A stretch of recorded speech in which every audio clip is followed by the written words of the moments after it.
everybody, you are watching Polygon. I am Alexa Ray Correa, reporter. I am here with Chris Plant and Michael DePlatter and Jessica Masniga of Monolith Productions. And we are going to take a look at Middle-earth: Shadow of Mordor. And I'm really excited right now. Okay, so we are jumping into gameplay. And could you sort of explain a little bit about what we're looking at here? Yeah, so Shadow of Mordor, it's an open world, third-person action game. It's set in between The Hobbit and Lord of the Rings, so it's after Sauron's been defeated at Dol Guldur by the White Council. He's retreated back as a necromancer. He's returned to Mordor, but this is 60 years before the Lord of the Rings, so he's only just beginning to build his forces for the War of the Ring that's to come. And you play as Talion, so you're a ranger who was stationed on the Black Gates when Sauron returned, and Sauron, on his return, basically his vanguard is these guys, the Black Captains, and they slaughter and sacrifice everyone on the gates as Sauron returns, including Talion, including the other rangers. But also, Sauron's return awakens another ancient spirit, who will sort of reveal later, but he has a very close relationship to Sauron, to the Rings of Power, to the history of Middle-earth. And that spirit resurrects Talion, and then together you're pursuing the Dark Lord's forces behind enemy lines. So, just a quick question. Why did you guys decide to sort of go with this, the time frame between The Hobbit and The Lord of the Rings for this game? Like, why go with that era? I think, you know, we were very, very inspired by The Hobbit and Lord of the Rings, and something with both of those books is that they work so incredibly well as a self-contained story. You can read The Hobbit not having read anything else, and it's a great story, standalone with its own stakes and characters. Or you can read it in the context of the larger history of Middle-earth, or you can read it as the prequel to Lord of the Rings. And The Lord of the Rings is the same, so we really wanted to emulate that. It's a standalone story in its own right that you can completely enjoy, you know, as an epic tale, but it's also kind of in the best of both worlds, because it's kind of a sequel following the events of The Hobbit, in particular getting to explore more about the necromancer and Sauron as a character, because he's someone who's obviously incredibly fundamental to these stories, but hasn't really been explored in depth that much, because by the time of The Lord of the Rings, he's a little bit of just an abstract incarnation of evil, but Tolkien wrote a lot about him. You know, he's not just a simple kind of black and white character, so we get to explore him, develop him more, deal with a time that's really the prequel to Lord of the Rings, the sequel to The Hobbit, this great standalone story. So there was, you know, a lot of reasons to kind of set it here. It looks really awesome. And Necromancer, Sauron, that was a spoiler. Sorry, guys. Now, come on. Wow. No, I was. We're watching Talion turn into what looks like in the Lord of the Rings movies, the Ring Wraith sort of have that sort of ethereal look, and he puts his head on people and then they start glowing. Could you explain what that mechanic is and how that functions? Yeah, so again, you know, as with so many things in our game, there's what that means from the point of view of the authenticity and the lore, and then what it means as a game mechanic. So thematically, one of the big themes in Tolkien that comes up again and again is the notion of power and what that means in terms of domination, what free will means, what and all of those. So we really wanted to explore that. So that very much, the powers of the Wraith do have something in common with the powers of the Ring Wraiths in terms of the kind of fear they inspire, that they lead through domination and so on. But as far as the mechanic goes, one of the things that, you know, probably our main innovation is we truly wanted to make a living world, a dynamic living world, and put the player at the center of that so you can truly, you know, affect it and affect the society that's within it. And that's where the Wraith powers come into play then. By bending these enemies to your will, you can create your own army behind enemy lines. You can actually control them, you can send them on missions, and actually create your own missions behind enemy lines as well. Now, there's like I watched a demonstration of the Nemesis System yesterday, and it's actually very like intricate. You have the captains, and then you have their second line subordinates, and then they have subordinates. Yep. And you sort of can either go after the captain alone, or you can sort of work your way up the ranks. Why make it so like expand? Like, what kind of work goes into making like a conquering tree like that expansive? Yeah, I mean, I guess the short answer to that is a huge amount of work across literally every single discipline of the team, from animation to AI to character art to level design. you know, everybody had to obviously huge amounts of VO and performance and face, like just as a massive undertaking. But the reason that we did that is, you know, we wanted to make a next-gen action game, and an area where we thought there was the potential to really do something that somebody hadn't done before is in the enemies. You know, it's in an action game, so much of what you're actually doing moment to moment, the action of the game, is interacting with enemies, with your opponents. And so we really didn't want to just have generic cannon fodder for the base enemies. And we didn't want to just craft and tell you these are the bosses. We wanted to actually make that into a living world. So, you know, people have put a lot of effort, obviously, onto player characters, making them dynamic, NPCs. What would happen if we put that same amount of effort into creating the relationships with the enemies in the game and your actions through those? And heroes, you know, so often are defined by their relationship with their enemies. So if we really let you through your actions create your own villains, not just in terms of how challenging they are, but their personalities, their memories, their iconic scars, how they respond to you in the world. Because I mean, that's the other thing I think that was the big inspiration for the Nemesis system. Like, it's great if players can have an experience that is unique to them and they can write about it, or they can hit the share button and they can tell their friends. But if the actual game acknowledges that, if the actual guy that you meet again can tell you, you know, last time we met, you burned me, or you killed my best friend, or you only just escaped, or you won't do that again this time, it's really making the game acknowledge and remember and pay off, you know, every player's kind of epic experience. Do orcs have best friends? Sorry, Uruks. They're called Uruks in Mordor. That's actually quite an important kind of lore point as well. I'm sorry, Chris Plant. I'm getting... Uruks are very... that's actually an important one. I just want to dwell on that just for a moment. So there are orcs. Orcs is a generic term. Uruks is, you know, usually reserved for the black orcs of Mordor, so the more powerful orcs that Sauron, the big guys. And years after these events, of course, the Uruk-hai, and Uruk-hai is all people. The hand, think about that.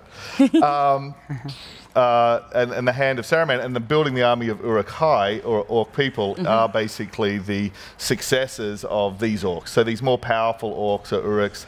They're taller than, you know, men. They're stronger. They can go out in daylight. So yeah, that again was actually pretty important to us, that we had it with everything in Mordor, that it's sort of the most powerful versions or the most dangerous versions of each of the different kind of populations or species. So these guys are absolutely Uruks. Now, there's a few orcs in there, but the world that we see seems like mostly at war. Are there parts of the game that have, you know, NPCs that aren't basically people you're going to kill? Yeah, I mean, that's really important to, you know, obviously because it's a Tolkien game and just a game in general, to have sort of moments of downtime and to have different aspects to it. And I think there's a few ways we've approached that. One is Christian Cantamessa was our lead writer, and he was the lead writer on Red Dead Redemption. And so there are other characters that you're meeting in the world, side characters, each with their own stories, each with their own reason to be within Mordor. And so, you know, the motivations and those story arcs are going to be outside of this constant war. Gollum is one example we've already revealed. Yes. He's got a very strong reason for being here in Mordor at this time. You know, obviously, he's searching for his precious, so, you know, dark things are drawn to Mordor. Marwen, who we met before this mission, she also understands, or she has, for some reason that we haven't revealed yet, awareness of the identity of this Wraith, and is motivated to want the Wraith to grow in power, to build this army to take on the Dark Lord. So there's all of these other sort of, as well as the main story, which is really driven forward by this war and by challenging Sauron, there's all of these other side stories. Plus, Gondor was here for a couple of millennia as well. So the descendants of Gondor in these, you know, fortresses like Durthang, some of them have stayed loyal to Gondor, some of them sort of, like deeper here in Nirn, have lost contact with Gondor and become almost successor kingdoms. So there's people there to save and liberate and get out of Mordor as well. So obviously, we know where Mordor's headed, but there's still the opportunity to get these people out of there and, you know, and get them to freedom. And then there's so much rich sort of history and depth within the world as well. So if you want sort of downtime from the action, there's a lot of exploration and uncovering of those secrets and those other stories, and we're able to insert a lot of lore in there.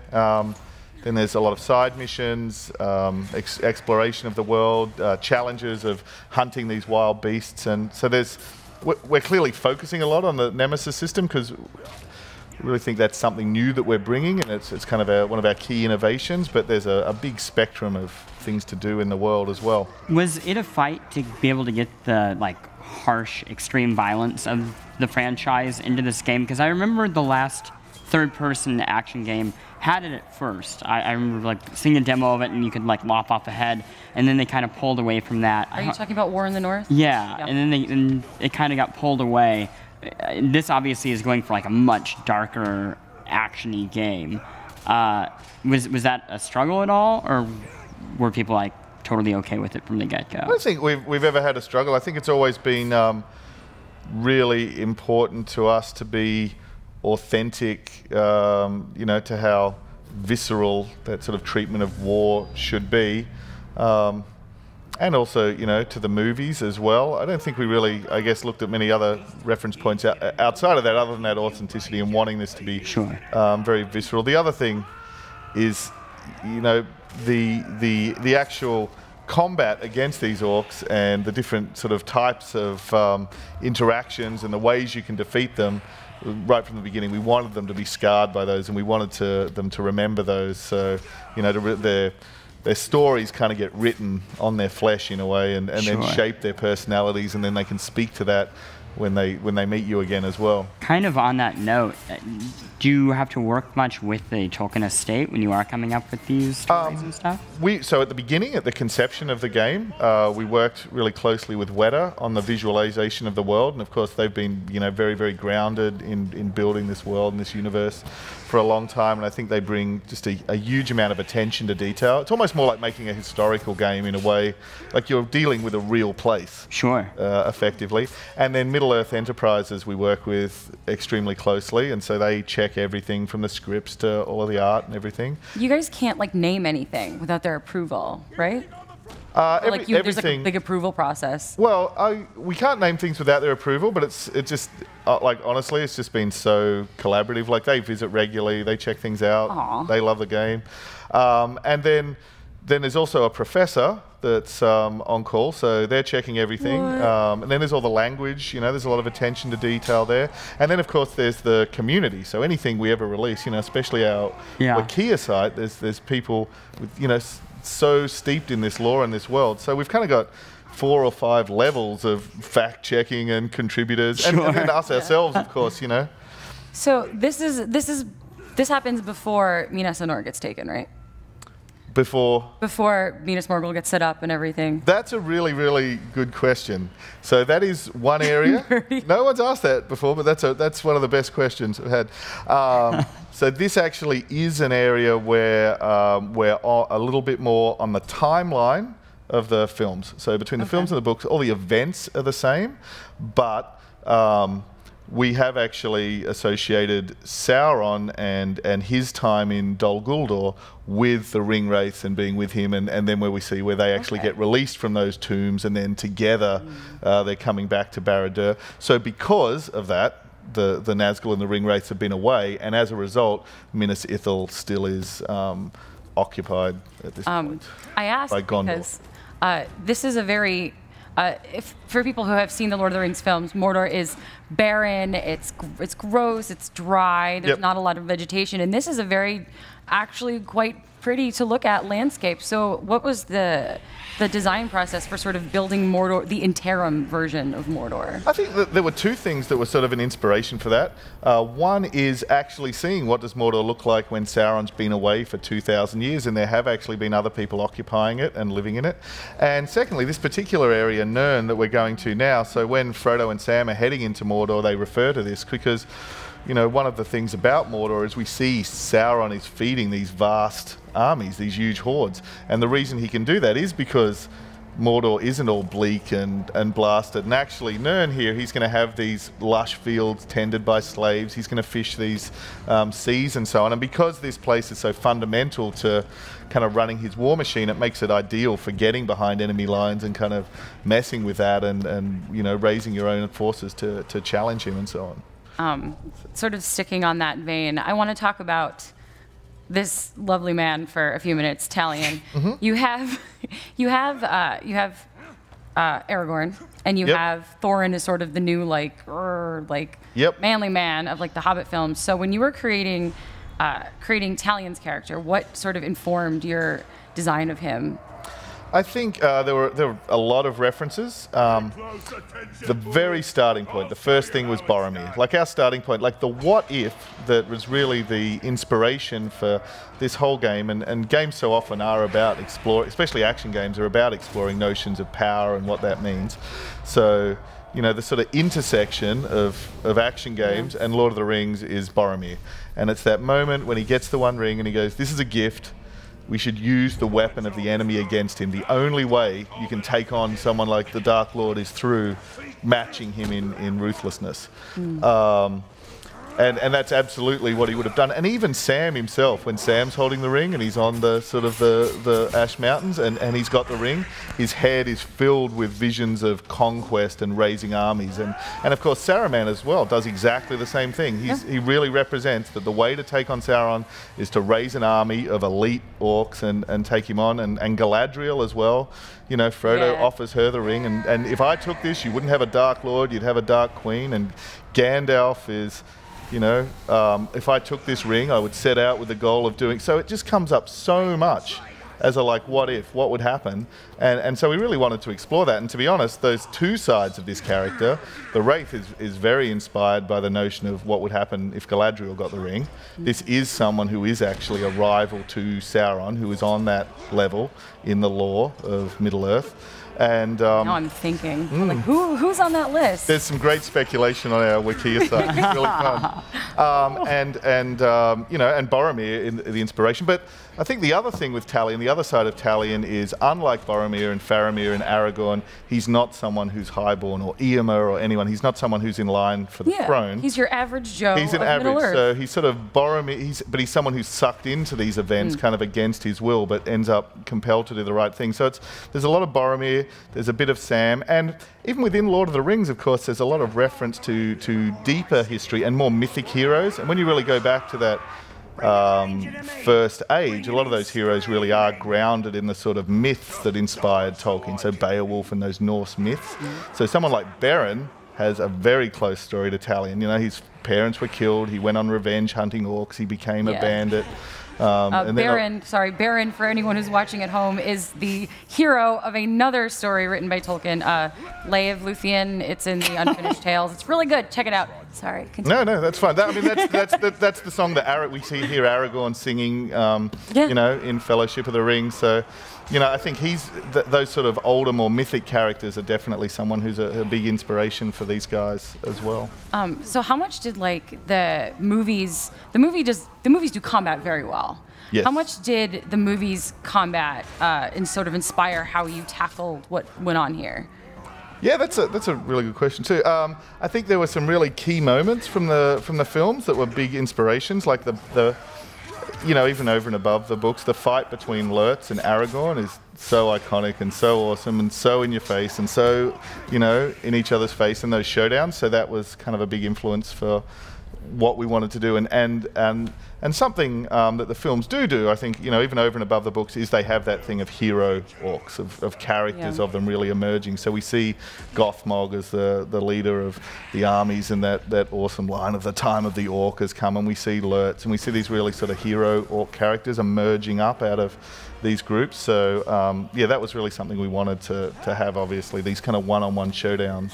It's really interesting because, like, we never, with the original Lord of the Rings films and, like, even in the books, you don't really get a good shot into, like, orc culture and, like, how they have a whole society and, like, how they function and whatnot. And we're seeing a little bit of it in the Hobbit movies with, like, with Thorin's struggle. But here we're sort of like living alongside them and like getting into their heads and stuff, and it's really interesting. Well, it was fun actually, because I think I sort of had that impression a little bit, and then of course when we started working on this game, went back and read the books really closely, and there's actually some really good stuff when, in particular, you know, when Frodo and Sam are heading through Mordor, and especially around Cirith Ungol, and we see how Sam's actually able to bring down that entire fortress just by using their fear to turn them on each other.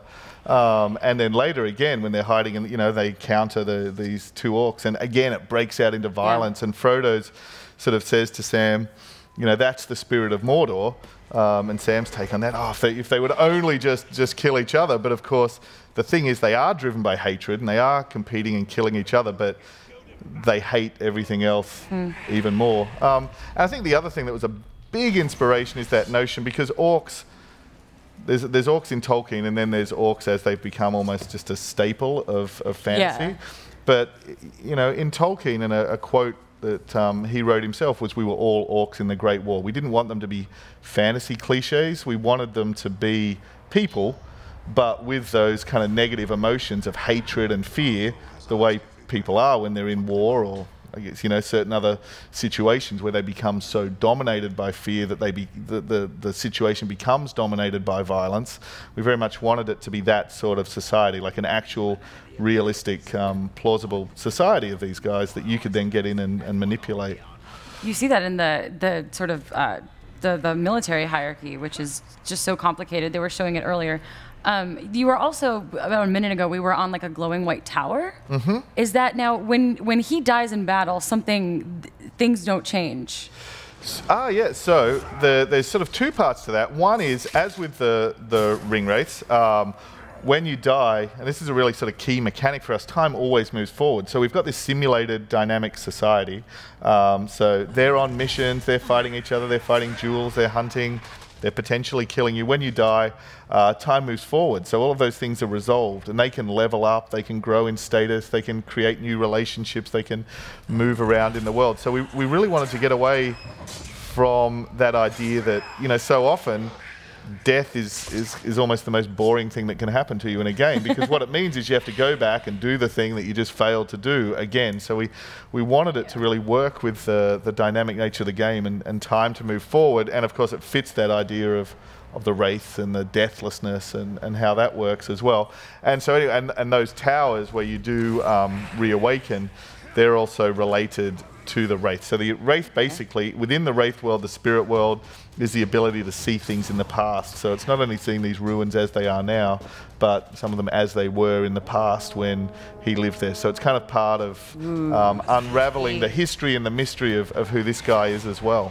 So let's say I'm on a mission, I'm hunting down a chieftain, I screwed up, I die, I've killed some people, I've done a lot of stuff. When I come back, that is still, like, that still happened. Like, it happened, yep. but I failed the mission. Yeah, and not only that, they'll remember that it happened, and they'll be bragging about the fact that it happened. They might throw a feast to celebrate that it happened, or they might move around in the world, or, you know.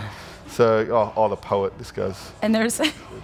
And there's no way to go back and, like, you can't do that mission again. That mission is, like, forever lost to you. Yeah, that's actually true. So it's, in that sense, I guess you could save, and if you wanted to save at a point and quit, and you could, but it's to use a sort of a game reference, it's like a sports analogy. If you know, lose match 4 and you're going forward into match 5, you know, everything that's happened is going to move forward, and the world's going to evolve. And everything... And everything, like, no playthrough is different. Like, everything sort of generates... Yeah, we can't... Things come in differently. Like, this week at E3, like, we can't make it look the same twice if we try. Like, it's impossible, you know? And so here, yeah, we've got this guy, this war chief. He's showing up. He's got his bodyguards with him. We're deep in the sort of the fishing village. Jessica's branded one of those guys. You can see the blue skull. That means he's actually our follower. And now in combat, this guy's now going to fight for us as well. So you can really turn the tide of these battles using your Wraith powers. Could you just, like, make them all your friends and make them stop? Like, is it possible to get everyone on the field to just, like... Yeah, absolutely. I mean, that's something that was really important to us as well. It's sort of a tricky balance, because for you to care about these orcs and these enemies, they've got to be tough. Like, they get really powerful. The game gets really challenging. But on the other side, it's basically we really push things on both axes. It's very challenging, but we give you very, very powerful tools to turn the tide, to take down these guys, to dominate them, to unleash chaos into the battlefield. So we kind of pushed it on both arcs. So if you just run straight into combat, if you want a massively hard challenge, that's there. If you want to invest the time and set up the situation, gather the information, learn their weaknesses, exploit those weaknesses, you can be incredibly dominant as well. So you're basically playing the long game against Sauron. Yeah, and so, I mean, he's got 60 years here. He's gone back. He's ready to start building his armies. If he had been able to march out of Mordor 30 years earlier, things could have played out a lot differently as well. So let's say you're very bad at this game. Let's say, and you keep screwing up missions and things keep going horribly wrong. What is where's the stopping point, or can you just continuously bungle your takeover of Mordor until you get it right and then keep going? When does Talion give up? He never gives up. We've never seen that yet. I mean, I guess theoretically, one of the things we've found. Oh wow, look at that spear go. That's nice. One of the things we've really found is the fact that you're creating these stories and these relationships. Even if you want to just go at the sort of the lower level, if you want to just choose and go after the easier guys and sort of break them down, we haven't found that that's too hard or overwhelming. We've kind of got it balanced for that as well. That is a lot to do. So you could either pick off the little guys, or you could just go straight for the big ones and just exactly. Or you could go after the little guys and dominate them to your will, and you could set things up if you wanted. So you had the most powerful enemy ever, and he's got a full kind of Julius Caesar on the steps on the Ides of March, and just flip the switch, and they'll all just descend on him and destroy him. So this is going to be tough. And I love that you mentioned. I was actually going to ask about it, and you mentioned it. The whole this is just very close right now. I know, but I'm so excited. Using the weapon of the enemy against the enemy. That was Tolkien, all his writings sort of counsel against that, and you've taken that and been here's the scenario in which this is the thing that's happening. What is the biggest challenge in adapting sort of all of his stuff and all of that lore and all of those those sentiments into an interactive experience for someone? What is the biggest challenge in making that something sort of? I know, we're Tolkien nerds and we've read the Silmarillion and we've done all that and been there, but for someone who hasn't, how do you make that an enjoyable experience for them and present it to them? Well, I think in a way that notion of tackling the enemy head on, whether you're Kratos or whoever, is actually so natural within a game. Died. I think it's almost. And the other thing, and maybe we haven't necessarily shown very much of where this story goes or what the consequences of that are, is actually it just feels really natural in the game. So people, when they see that, they think, oh, you're just doing what's normal in a game and maybe not what's normal in Tolkien. But so, that what we need to reveal or what people will discover in the game is where that heads and what the consequences of that are. What does it look like to be a character like Boromir or a character like Saruman, and where do we take that? And that's why I think Boromir is such a heroic character ultimately. Even though he was going to do things in the wrong way, he was absolutely trying to do it for the right reasons. And another great quote from Tolkien is, "There is no story without a fall." Right. So I think that's where we're really excited, without wanting to give away spoilers, of kind of letting people know where this story is going to go as well, and then how it fits within the larger lore and everything as well, because again, I think something, maybe there's an assumption, we know where this goes from Lord of the Rings, but there's some really interesting mysteries that are nested within those stories. Like, how is it that the One Ring is so integral, is such a part of Sauron and his power, and Bilbo can grab it and walk straight past him through Mirkwood? What happened? How could that be the case? And why didn't we only know that Sauron couldn't take fair form, so why didn't he march out with his armies? Right. So, there's actually some really interesting questions, even completely within canon, that we can explore within our story as well. So much. Boromir is such an underappreciated character. I like that you sort of, we've sort of been looking at him and he kind of looks like Boromir, so that's really cool. Now, the guy that killed me got promoted. Yep. What is up with that? Okay, so if we just go back to the army screen for a Why did he get promoted for killing me? So you, like Talion, the Grave Walker, from these guys' point of view, is the ultimate monster of Mordor. Like, he's the ultimate villain. He's Michael Myers meets Inglorious Bastards of Mordor. So from their point of view, you know? And so when one of these guys successfully defeats him, they're going to get a lot of status for doing that. So that enables them to move up and move into this hierarchy and get promoted, and then start contesting and challenging, you know, other orcs to move further up. And so someone can go from being just absolutely a low-level guard, you know, on the gates of a fortress, all the way to being a war chief and one of the kind of end-game bosses of the game. And then ultimately, of course, if you can bend them to your will, part of your army that you're then going to take really into the final act and the sort of final confrontations of the game as well. So someone could, one of the orcs could work their way up through the ranks just by killing you. Yes. Repeatedly. Yes. Oh my gosh.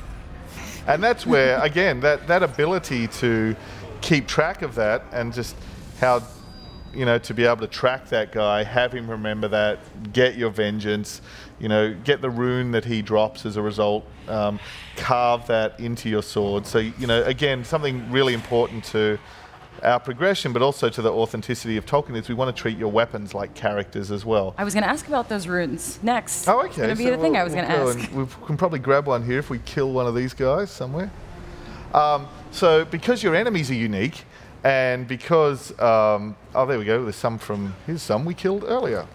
Down here, you can actually use those to customize your weapon. So it's like Glamdring, or it's like, you know, Sting, I am the bane of spiders. Glamdring is Gandalf's sword. Yes. Sorry. No, perfect. I just assume everybody. I know, isn't it? Yeah. Okay, someone who feels my pain, it's so hard throwing out all these proper nouns and just no one gets it. Yeah. Thank you. All these proper nouns. Anyway. The title of your memoir. Anyway, runes. Yes. Okay. So the level and how powerful these guys are determines the type of rune they drop. You can also craft what your rewards are by how you take them down. So they have strengths and weaknesses and vulnerabilities. If you exploit that weakness, for example, if he's vulnerable to stealth and you stealth kill him, you'll get a dagger rune. If only my Uduk were here to see your... Oh, he's on his own. So he recognizes that he's on his own, and it's kind of a one-on-one fight. He hasn't got his gang with him. So that probably wasn't such a good idea from his point of view. But there we go. So he was vulnerable to headshots. Just took him down with a headshot. The record of that is a rune for your bow. So now that moment can become immortalized on your weapon. Oh. And then when you go into that, not only does that help you upgrade your weapon and increase the stats, you've also got the portrait and the memory of that guy who it is that you took down. So they're sort of kill markings, they're customization, they're upgrades of your weapons. And then the weapons themselves grow in power. They get their own names, so Urfile, Flame of Vengeance. And then the orcs themselves, as with Biter and Beater in The Hobbit, they'll learn the names of your weapons. They'll learn to fear them. They'll run screaming at the side of them and so on. Now the runes, like, Tolkien invented like a bunch of different like scripts and stuff. Did you draw from his scripts when you were designing how those runes look? Oh yeah, very much so. So we don't actually carve the different, the different letters don't represent the different abilities exactly, but all of the runes and everything that's written on the weapons is correct. We worked with David Sallow, who's worked on the movie. So the names, the inscriptions, the stories, that's awesome. The glyphs you find in the world, they're all correctly translated. The songs that the orcs are singing at the feast, some of them are in black speech, so it's all, we tried to get that all right. I love the ring writing remix. When I walked into the theater, the music was playing and they were chanting the black speech writing around the ring, and it was like really cool.